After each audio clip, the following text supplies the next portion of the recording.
introduce our readers today. Jeremy Lent is an author whose writings investigate the patterns of thought that have led our civilization to its current crisis of sustainability. Born in London, England, Lent received a BA in English Literature from Cambridge University, an MBA from the University of Chicago, and was a former internet company CEO. His award-winning book, The Patterning Instinct, A Cultural History of Humanity's Search for Meaning, explores the way humans have made meaning from the cosmos, from hunter-gatherer times to the present day. He is founder of the nonprofit Liology Institute, dedicated to fostering an integrated, life-affirming worldview that can enable humanity to thrive sustainably on Earth. He lives with his partner in Berkeley, California. Today, he'll be talking with Christina Conklin, an artist, writer, and researcher whose work investigates the intersection of natural systems and belief systems, often using the ocean as both site and metaphor. Her essays, exhibitions, and installations consider our cultural responses to the intersecting ecology and social crises of our time. She holds an MFA from California College of the Arts and has exhibited internationally. She's currently working with thought leaders and activists through the world to help communities create regenerative cultural systems. She lives with her husband and 2 children in Half Moon Bay. And today they will be discussing the Atlas of Disappearing Places. So welcome, Christina. Great. Thank you. Great. Yeah, well, thank you. And let me start off.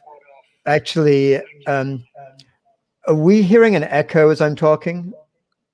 I'm hearing a little bit of an echo, yes. Yeah. So actually, just hold on one second while I get some headphones, I think, to get rid of the echo. I'm sorry. It might also be, Christina, you might want to turn your volume down a little. That sometimes helps. Okay.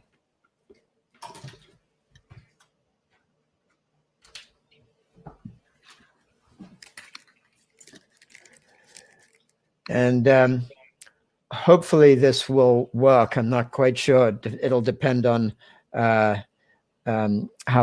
But well, so let me start off with just really a big thank you to you, Christina, for this book that you have put out. I just found it amazing as I went through it in terms of how elegantly you were able to connect up the science of looking at the oceans, but along with this sense of a deeply heartfelt connection, and then also a sense of the whole political global systems that are causing these problems and that may be the source of some of the potential solutions to those problems. So I think this was so special and unique, the way you were able to put these strands together in a book that you can't quite place. Is this a scientific book? Is this a book about the environment? Is this a book about heartfelt connection? And it's all of those things. I really applaud you on that. And, you know, one of the things that I felt was it's as though the oceans were given voice by you. Like if the oceans could speak, maybe it feels like this is what they would actually be saying, or that they are speaking. And thanks to your incredible work, you've like interpreted them for us. And so a lot of the voice is a sense of torment and anguish that the oceans are undergoing as a result of the sort of human-based depredations. And I just wonder if you wanted to talk a little bit about how that experience was for you as you were doing the work that led to this book, and yourself connecting up with feeling that sense of the anguish, and maybe some examples of what you saw that you brought into the book. Well, thank you so much. That's really meaningful. Actually, there's the Dr. Seuss quote, "I speak for the trees." Well, I've been trying to speak for the seas, and I think I've just always passionately loved the ocean, like a lot of people, and just feel very bound to it, and wanted to both learn more about all of what goes on in the ocean when it's a healthy and vibrant system, and also how it's suffering right now, and what is really going on. And so I think, you know, I learned a lot of hard things. I think part of our responsibility right now with the climate crisis is to slow down and actually look at the truth like directly in the eye, and not flinch, because it's up to us to write a different story. So we have to know the truth. We have to be able to face that. It's not easy. I was in the Arctic on an art residency doing research for the book, and saw permafrost melting for myself. There have been landslides in Svalbard, where I was, that have taken lives. You know, reading about how many cities are subsiding at these dramatic rates year on year on year and doing nothing to stop it, which is just setting up tens of millions of people for catastrophic floods. That was very hard to learn about. The finely tuned cycles of the plankton and the microbes was just such a beautiful thing to really investigate. And the fact that the ocean is now warmer and more acidic is going to throw all of those, you know, long stories of evolution out of balance. And it's like in the Arabian Sea, I learned that the entire Arabian Sea used to be based on diatoms, the phytoplankton that sets off the whole food chain. And in 10 years, it switched. The term is regime shift to being based on this other phytoplankton that you know, that might sound insignificant, but actually it changes the entire food web. And we don't know what we're doing. Like we don't understand enough about complexity and living systems to understand what it is we're changing until it's too late. So it's hard to hold all of that. And you have to abstract it to a certain extent just to keep working. But I wanted to be able to tell the stories. And so I just kept going. Wow. Yeah. Thanks for that. And, you know, you talked just now about that sort of phase shift in the Arabian Sea and how it went from sort of one way of being coherent to another. And that seems to be, in many ways, what we are experiencing in a sort of global phase right now with climate breakdown, with ecological destruction, as if our civilization itself may be going through this kind of phase shift. And that's both scary, but also potentially a positive scenario if the phase shift can work in the right way. But I know that you brought into the book this really key phrase that you actually explore what it means, which I think is so helpful when we think about these phase shifts. This word of transilience, and I wonder if you wanted to. I don't know if you have a passage you could read that actually defines that, or just talk about that, because I think that's such an important concept to bring into this conversation. Sure. Well, yeah. So transilience is a word I sort of happened across really by accident one day when reading the dictionary. But I was thinking about transformation and all of the ways in which change is happening at this rapid pace right now. And transilience is actually, I'll read the definition in just a minute, but it's a word from geology. And it's a word that describes the rapid change in layers of rock that connotes a rapid leap in environmental shifts, and so I think we should redefine this for our time, because we talk a lot about resilience, right? Resilience and how we can build more resilient communities and our own internal resilience. And that's a valuable concept. It's about kind of bouncing back after a traumatic event to health, with growth and change and all of that. But we're at a point where we need to leap ahead. We need a whole new set of stories and rules. And so the book, we define 20 key terms in the book, everything from adaptation and rights and power. Words that I think we should be investigating more deeply right now. So transilience, literally meaning to jump ahead. Transilience is an old term from geology that refers to the abrupt transition from one layer of rock to another, indicating a moment of dramatic change. It is ever more clear that humans are indeed a geologic force. changing the climate, weather, and geography in ways that will mark the fossil record forever. Therefore, transilience is a word worth redefining for our time. In addition to being resilient, which emphasizes returning to former levels of function or making incremental adaptive changes, we can also take the leap forward toward new and some very old approaches that can become the basis for surviving the climate crisis and thriving thereafter. For instance, if we only rely on seawalls to protect us, we will inevitably lose because water always finds its level. We will spend most of our money and time, and potentially many lives, being overwhelmed by a body infinitely more powerful than our own.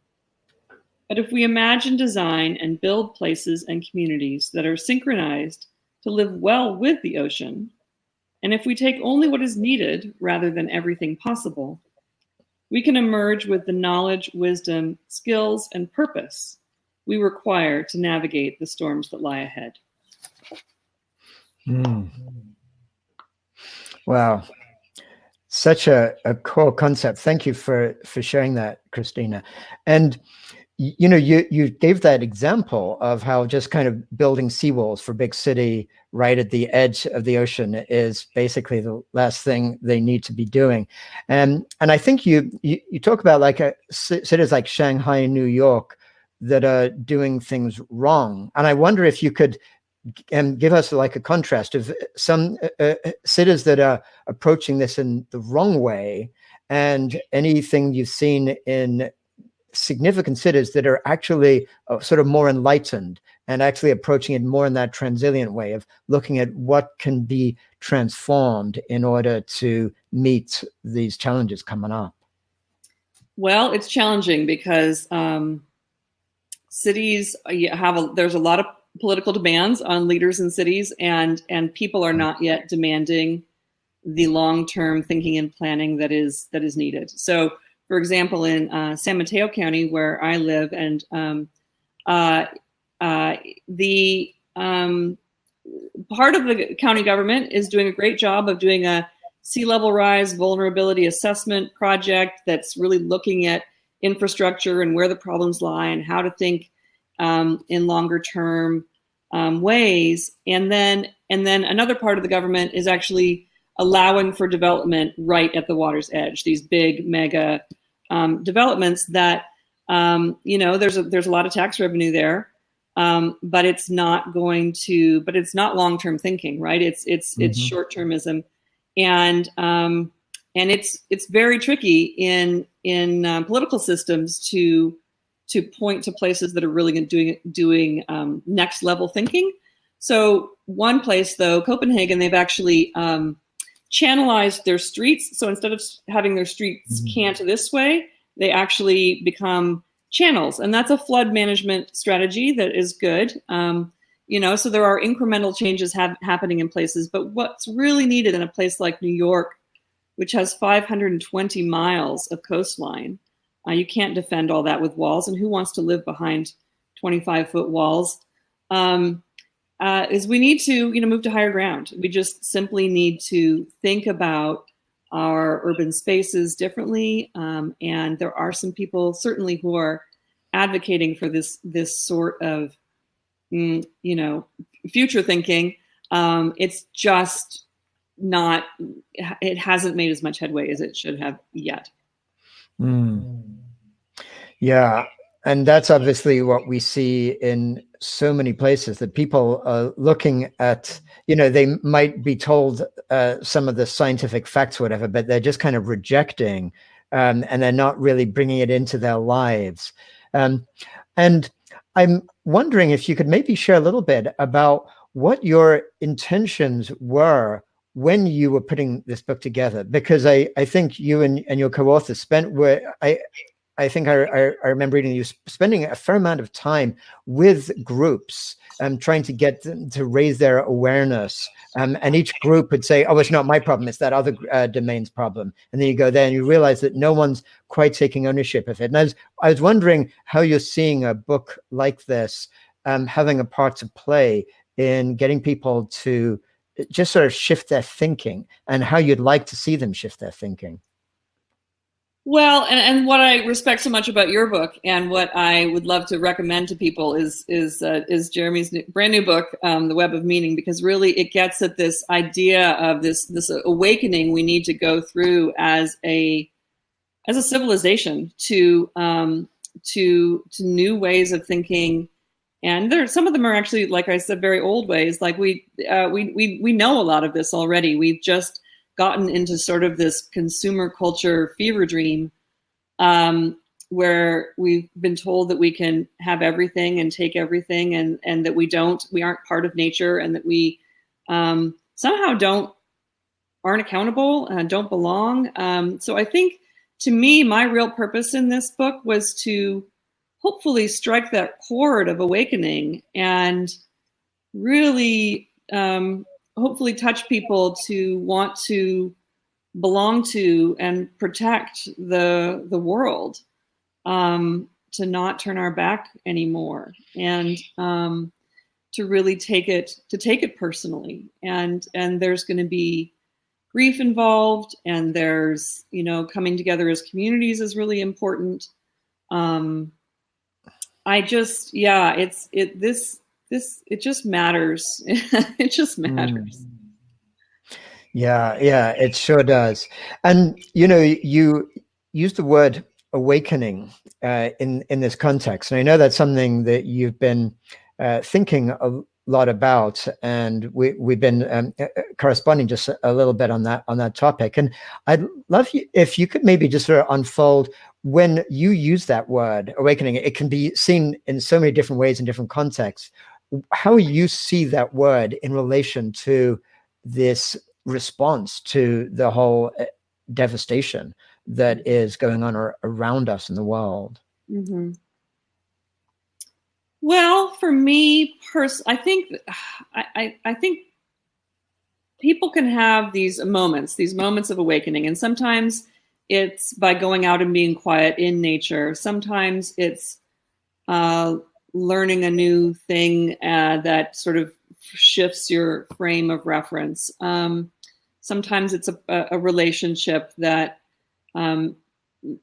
makes you really kind of know how precious life is and how precious the world is. I think we've each had probably a number of these, and I think I want people to spend more time in that place of possibility of personal awakening, whatever that means for you. So if it's kayaking out on the ocean or the bay, that puts you in that place of being really, at one with yourself and the world, like that's the filling of our deep well that's going to allow us to have the caring and fortitude for challenging times ahead, and that will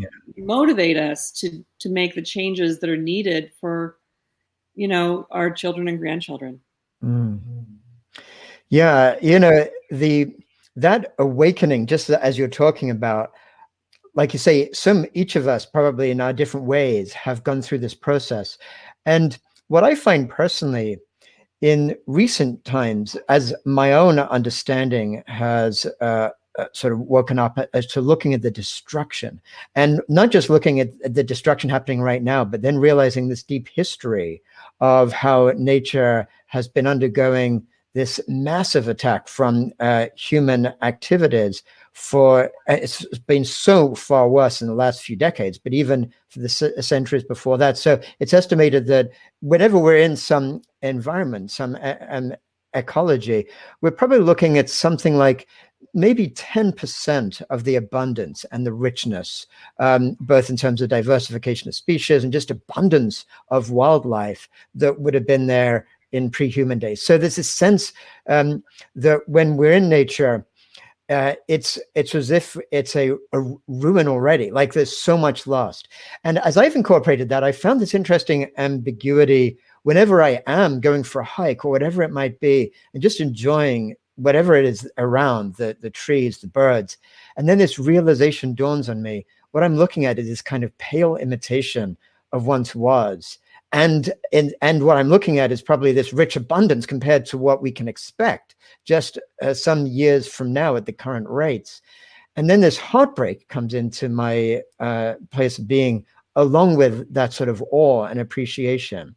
And it seems to me that this is one of the greatest challenges that any of us who are waking up to this situation right now holds, is how do we hold the heartbreak, and how do we hold some positive sense that can lead us towards engagement in some way, and rather than just watching it all unfold. So I wondered how you personally have experienced that. I'm sure that dealing with the oceans, so almost the epitome of exactly that sense of that incredible, awesome quality and the destruction and facing it. So yeah, perhaps you can share with us any of your own experiences there. Well, I think it's a practice, right? I think it's deciding not to shut down. It's deciding to have this be a priority, to not turn away, and to sitting with discomfort and impermanence. And I have to say, some Buddhist ideas don't hurt along this journey, because you know, the idea that this is all you know, illusory and passing, and yet, you know, infinitely beautiful and rich, and so yeah, it's living in that both and of it, right? I can't save it all, I can't fix it, and yet I will do my part, you know, I will step forward and I will engage. And that's just a decision to me. I mean, it's the moral call of our time. It doesn't feel optional at all to me. Right. I totally hear you on that. And just as a reminder to everyone who's listening in, to feel free to ask any questions in the chat. I think you'll see a little button there saying ask a question. And any questions you ask, I'll end up reading, and we'll hear what Christina has to say about them.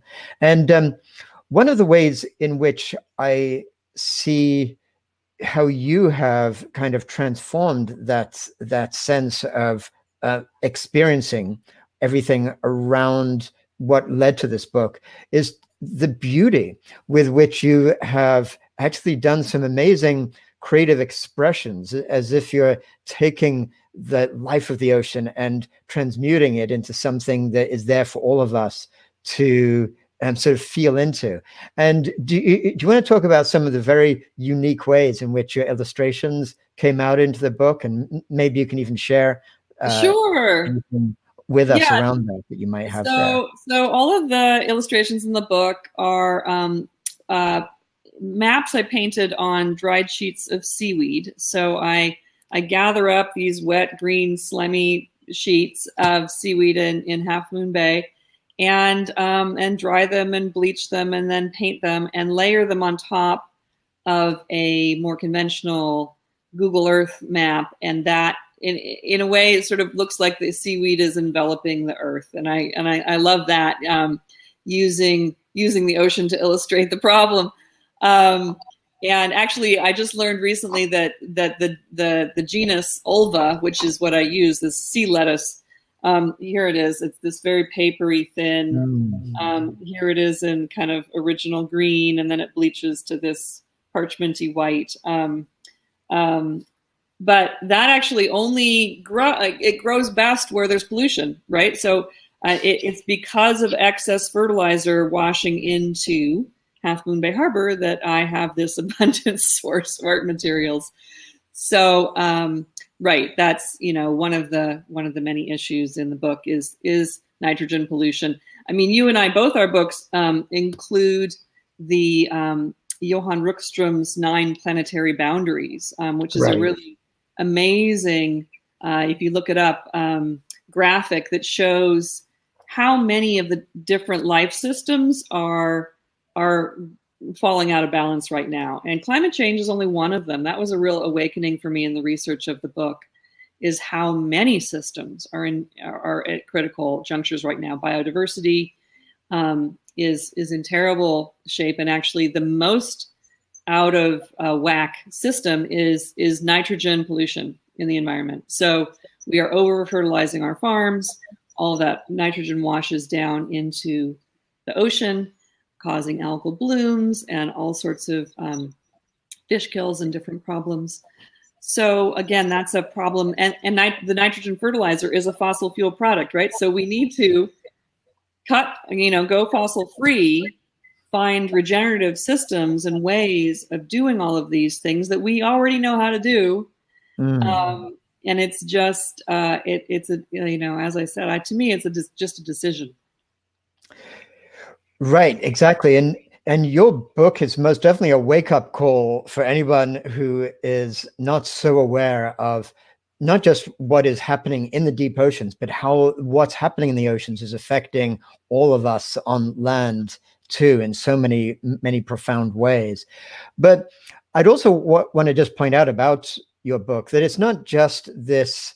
It is heart-wrenching in many ways, looking at what the destruction is that's taking place, but also it points to real possibilities for actually different ways of responding, of our human response, and different possibilities for how solutions can emerge. And you have this really lovely sections, I guess at the end of every chapter, where it's like this view from 2050. And something I really love about those views, there's oftentimes in books written by people who are sort of activist oriented and stuff, and they're trying to put some future vision out. And sometimes it can either be overly cynical, like, oh, it's all like, it's inevitable, we're heading for disaster and collapse. And sometimes it can be a little bit overly optimistic, like, here's what we can happen, here's this potential for how things can be so positive, which is a lovely thing to take a look at. But then it's like, I'm not sure. But what's so great about your views is that they seemed very realistic. There was a sense of how some of these negative paths could unfold, but also a sense of how even within the current system, there can be changes, or changes are taking place. And those changes, if encouraged, could actually lead to much more positive outcomes. And that view from 2050 might even be a hopeful view. I wonder if you wanted to talk about one or two examples of those views from 2050 to give us a sense of where we might be headed. Well, sure. Yeah, I wanted things to stay very much grounded in reality, but also, yes, pragmatic possibility was sort of the watchword. What can we do? And some of these things are going to be kind of radical shifts, or hopefully will be. I'm very excited about the movement, the rights of nature movement in legislation that is protecting natural areas and actually giving nature legal personhood. In some limited instances now, but it's a growing movement, and I think that is something. I mean, if we can make a corporation a movement, an individual, we can certainly make a living system, an ecosystem, an individual. So that is very hopeful. There and another concept you and I share an interest in is ecological civilization. This is an idea that is developing, and it largely, not exclusively, but largely with regard to urban areas, and how can cities and the way we make things be, in tune with the natural system rather than in conflict with it. So I went to a conference in 2015. That was, 1,500 people talking about ecological civilization. And so the story in Shanghai is about, really how much trouble the coastline of China, especially in the Yangtze River Basin, there's 150 million people living at low elevation along this coastline. And there's real problems coming because you can't build that many walls. And and there will be storms, and Shanghai has sunk 9 feet because of all of the water extraction from its aquifer. So, but the view from 2050 we created, I wrote, is that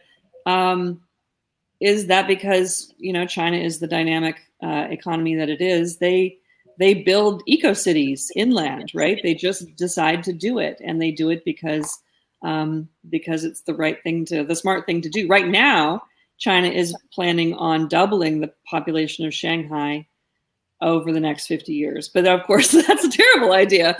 So hopefully in the next decade or two, they'll realize that they need to turn their attention elsewhere. Mm. Yeah, thanks for that. And I do love that you bring this notion of an ecological civilization into this conversation. It's one that I also get very excited about, and I explore in the actually final sections of my book too, which is this notion of, it begins by recognizing that what is going wrong with our world right now is at a very deep systemic place. It's not just the sort of stuff that's happening that we're causing too much pollution. Oh, what would happen if we just try to fix that? Or climate breakdown, what can we do? Geoengineering to fix that? As if we can fix these problems with sort of incremental sort of bits and pieces.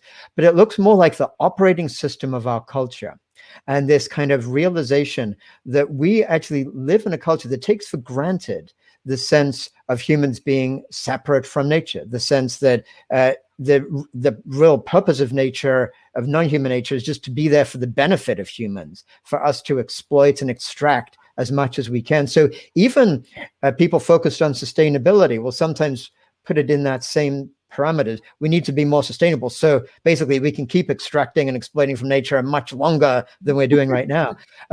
But the notion of an ecological civilization is to ask this question: what would our entire civilization look like if it was based on a different foundation, one of being life affirming, actually basing our civilization on the same principles that have allowed ecologies to be incredibly healthy and resilient over millions of years in many cases.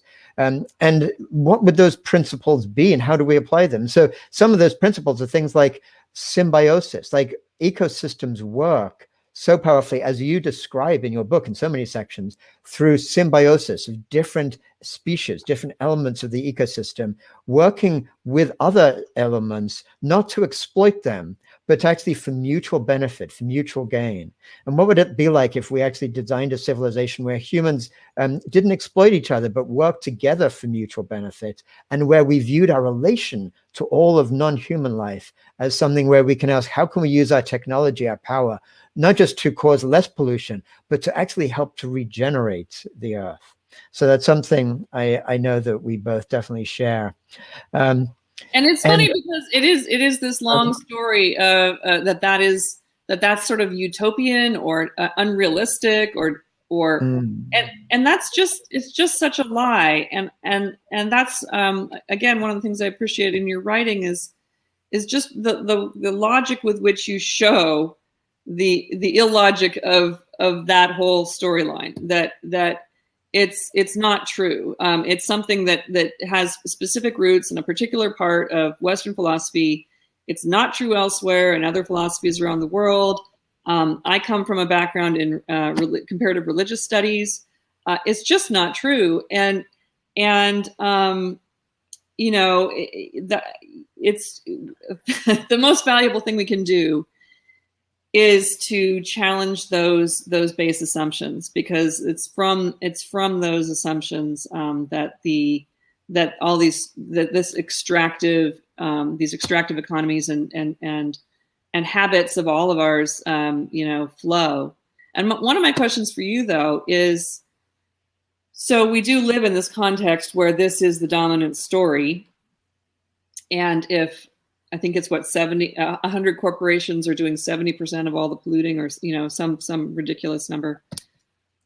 What do we do? Is it really just an individual transformation that we're about, or how do we scale this? Right. I think that that is so key. And in fact, there's a couple of questions to that, this kind of overall question that I notice in the chat. So let me actually just read out one of these questions right now. And again, feel free, anybody else who has more questions you'd like to share. Maybe I'll put these two questions together because they really look at these similar kind of issues, and maybe each of us can talk about it, our perspectives. One is from Kristen Yawitz. How can we encourage people to think on these longer geological timeframes? People are often head down, habit driven, thinking very near term. So that's one perspective on this question. And the second perspective from Kathleen is, what does stepping forward, engaging look like? What are the spectrum of possibilities?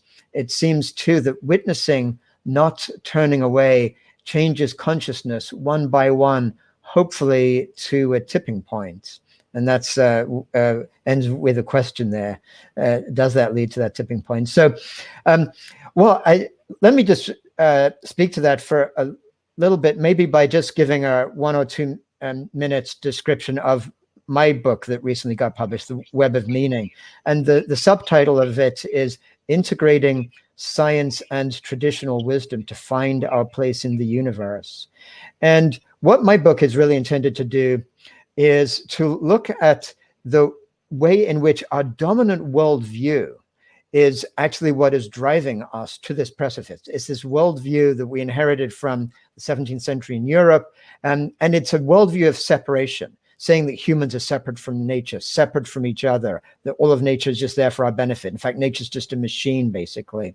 And all of those things are not just dangerous, but they turn out to be wrong, that what modern systems, sciences, and other sciences of connectivity point us to is the same deep truths that indigenous knowledge and traditions from around the world, like Buddhism and Taoism, have been telling us for millennia, that actually we're all deeply interconnected.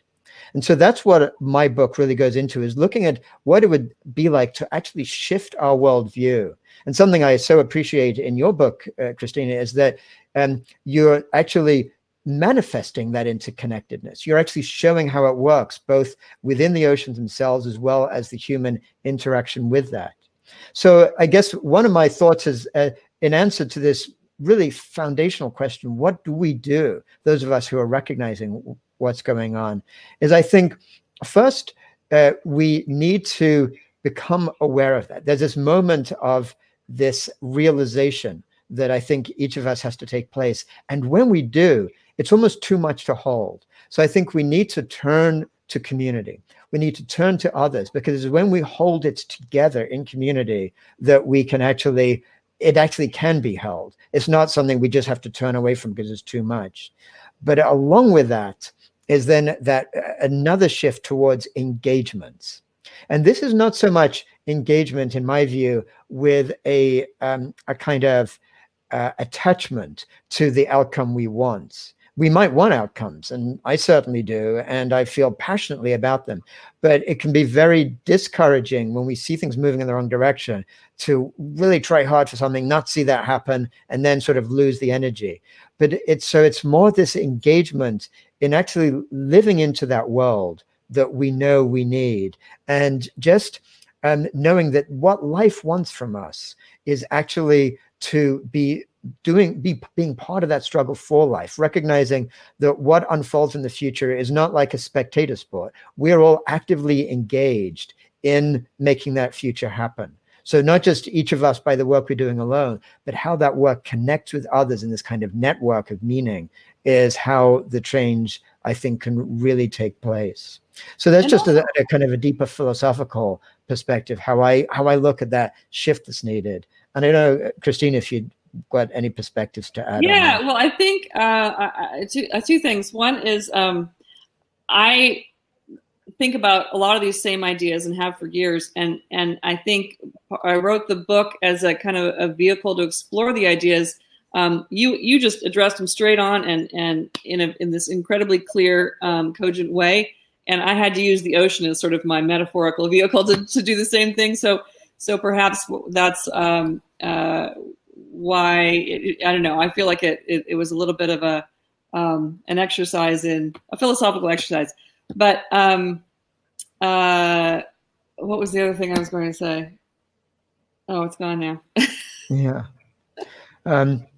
Well, just to continue that way of thinking, one of the questions that I just read out there before was asking about what is the spectrum of possibilities, and brought up this notion of a tipping point. Is it what kind of tipping point is possible, or what's needed?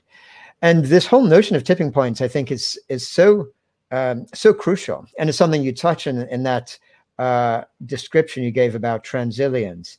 And tipping points are both terrifying and hopeful as we look at our current reality right now, because, of course, we recognize that climate itself may be hitting a tipping point, which is the terrifying part of it. And we could be looking at such ecological destruction that there has its own tipping points within that, like the Amazon rainforest has been projected to be just maybe no more than a few years away from passing its own tipping point and moving from a rainforest towards savanna. And because of the self-reinforcing cycles of self-organized systems like that, once it shifts to that tipping point, you have this concept in systems thinking called hysteresis, which means once you shift from one tipping point, from one phase to another in a phase transition, it's very difficult to shift back. It's not like something you can just do that can just happen a year or two later. That's basically gone.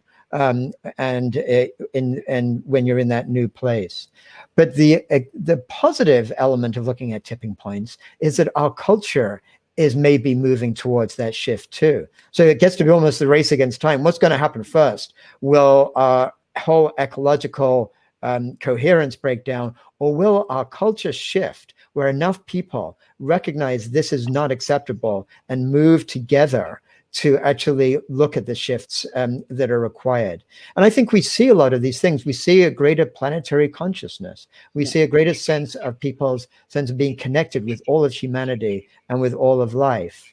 But we're not going to see those shifts, I think, happening from our politicians and whatever corporations might say to sort of get on the bandwagon about green growth or whatever. That's just another way, in my view, of maintaining the system a little bit longer until it collapses, rather than really looking at the shifts. The shifts have to be cultural, and they have to come from the point of view of really shifting our priorities towards life rather than towards wealth accumulation. Christina, I don't know if you want to add anything to that. Yeah, I think wealth comes in all sorts of forms, right? This is what we need to realize. And our culture has gotten really, really hung up on the money part of wealth. But really, the chapter I wrote about the Cook Islands, where they've had this dramatic battle between environmentalists who passed a law to protect their territorial waters as a marine protected area, based on this idea of it having inherent value, right, and worth. In pitched battle with international seafloor mining companies who want to use a new technology to come and literally scrape the bottom of the ocean floor, because they claim there's no life down there, so why does it matter? Though we've only named 9% of all the species in the ocean so far. We don't know anything about the ocean. The government of this tiny nation has allowed the mining conglomerate to come in and begin mining. So it is this, but my hopeful story is that there's a lawsuit that comes and saves the day. Sometimes it's beyond our individual action, but I do think that so much of it, like you said, boils down to building these like really strong communities where we bioregional farming, we pay attention to our watersheds, we create things locally and know where things come from, and kind of get rid of this disposable mentality, because there's, as we all know, there is no away, right? And people have asked me things like, well, where do I go? Where is it safe? There's no way, right? We're all here in this together. Like we need to plant ourselves where we are and look hard at our, you know, the big issues and the local issues and commit. Mm. Yeah, exactly. And actually, that's a great segue to this other question that just has arisen from Dave Forrest. And he says, a great number of us are involved in movements and practices like permaculture and regenerative agriculture up here on land.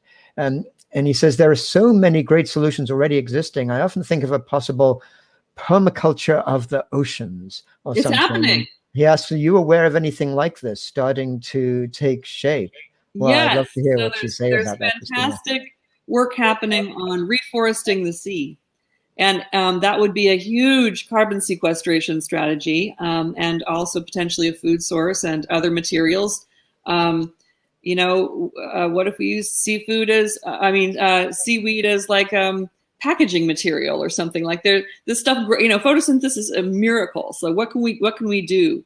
But there are the Climate Foundation in Australia is developing a model for building these giant kelp forests everywhere. There are researchers in Arizona who are building these tanks of algae that, because they grow so fast, that can become a biofuel.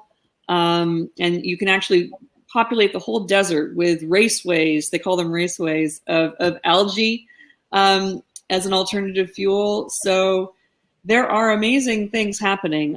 Part of what we talk about in the book has these sort of technological, wondrous, you know, aspects, and part of it is this more deeper philosophical reorientation. I think we have to do all of it, all of the above. Mm. And speaking of technology, so many people oftentimes will look to technology as a source of hope. Like, oh, look at how the cost of renewables are coming down, and that's what can save us. And I'm curious how you think about the interface between technology and a potential trajectory to a positive future, because I see there's some complexities and ambiguities around that, and I'd love to hear your perspective. It's really complicated. I'm a little skeptical about most technologies, certainly ones on a grand scale like geoengineering of any kind. You know, we don't know enough about natural complexity and natural systems to start. You know, the whole point is we need to stop playing God, right? Like the natural. We need to become part of the natural system and stop dominating and defining the natural system. So that's a basic orientation. But there are some things that are interesting, like instead of creating endless miles of polyester cloth out of fossil fuels, there is a technology in Japan that's like a closed loop polyester creation, recycling. You know, like maybe the world does need a certain amount of polyester for, you know, medical purposes, or, you know, spacesuits or something. We don't need to wear it and throw it away. But if a certain amount of it is needed, okay, let's create a closed loop manufacturing system that is contained, right? Let's have cradle to cradle manufacturing where we take out clean water and we put back clean water. We don't have to put back dirty water. Like, these things all exist already. So part of the stories, this view from 2050 was a way of proposing some things that actually already exist, and then inventing a few others. Mm. Wow. Yeah. Thanks for that. I wanted to bring in another question into the conversation that really was building from that last one. Says, building off the last question, have you heard about projects that are working to keep the oceans as part of the commons? Wonderful issue, wonderful point. And it seems that we are replicating in the ocean what we have done on land and parceling out the ocean to different commercial concerns, fishing, aquaculture, energy, etc. I think that's so true. And thank you for bringing the commons into this. And do you have any perspectives on that, Christina?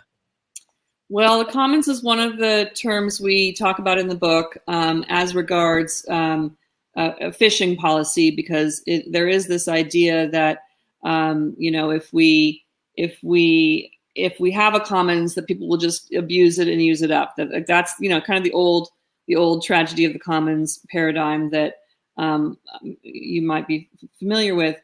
But there are, I didn't go into it deeply, but I do know that, for example, Elinor Ostrom, who won the Nobel Prize for her work on the commons, you know, did basically extensive research to show that, yes, you can have a commons that is well managed and you know, sustainable. And so I guess just to say, yes, that there's a lot of hope in that direction.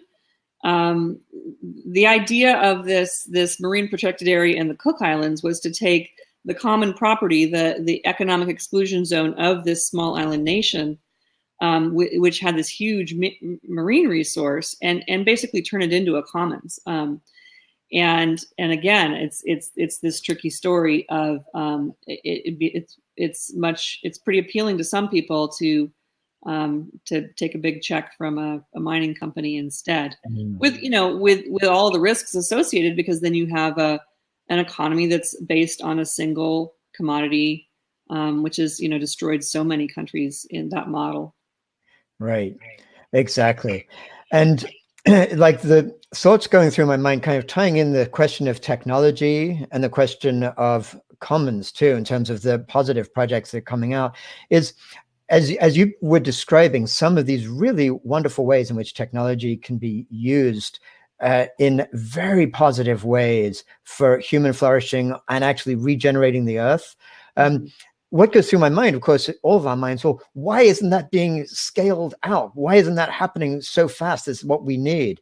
And of course, the answer is the fossil fuel companies still get trillions of dollars in subsidies from our governments, and some of these ideas that could lead to potential transformation basically ignored, or like struggle to get enough investment, because maybe the solution is a little bit more expensive than just using polyester in the way it is right now for like fast fashion or whatever. So it doesn't get the investment to actually transform, which leads me to thinking of the importance of really holding, while we're looking at the particular projects or particular emotional or heartfelt response to these things, looking at these global systemic issues and realizing how much we have to stay engaged in these political systems to make the change that we actually need. The commons-based, that example you gave for the Cook Islands, and any basic approach that tries to use the commons as a way of building is, in my view, transformative, because it's starting from a different basis than this growth-based, profit-based capitalist paradigm. But it's also incredibly vulnerable to that paradigm, because that system is so dominant right now. So I feel like each of us has to recognize some of the things that it's so big, it's like the elephant in the room, no one wants to talk about, but this growth-based global system of capitalism, dominated by these transnational corporations that, to your point, if they were persons, they'd be like actually psychopaths. All they want to do is to consume the world as fast as possible. We need to get engaged in looking towards the transformations needed for that, I think, and allow things like commons-based solutions to have more space and to be more widespread, basically.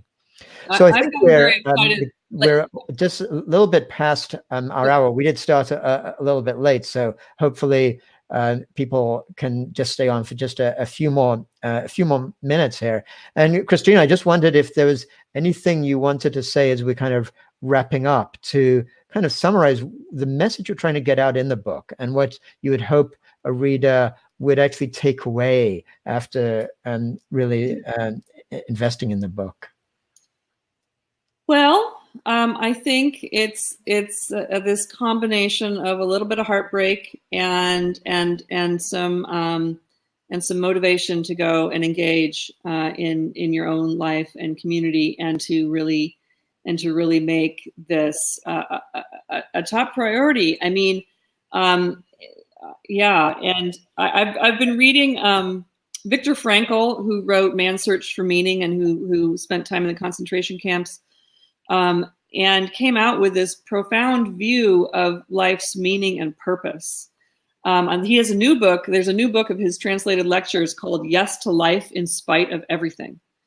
And it's this beautiful little collection of lectures. And he said, you know, his basic point is, instead of asking what is life for us, what's life purpose for us, I mean, what's its use?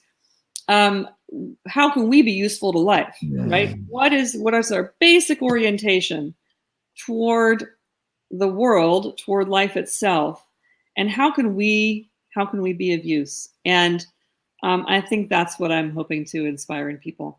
Wow. Thanks. That's such a great place to end. And maybe I could just echo that with this quote that's incredibly meaningful to me that I come to in my book, from Albert Schweitzer, the great 20th century humanitarian, looking at something very similar. And he said, ultimately, when he looks at everything, he goes, I am life that wills to live in the midst of life that wills to live. And as a result of that, he asked, you know, how can I have anything but just have reverence for life? That is the beginning and end of morality. And that is very much, Christina, the message that I feel comes across in your book. And so thank you so much for this contribution you've given to all of us. Oh, thank you. It's been a real pleasure to have this conversation. Thank you. Thank you so much, Jeremy and Christina, for a lovely presentation. If you would like to buy Atlas of Disappearing Places, that's that button at the bottom of the screen. And someone was also kind enough to link to Jeremy's book in the chat there. And if you also want to rewatch this or share it, it'll be available on this page just a few minutes after this ends. We'll also put it up on YouTube in a couple days. So thank you both so much, and have a Thank you so much for having us. Thanks.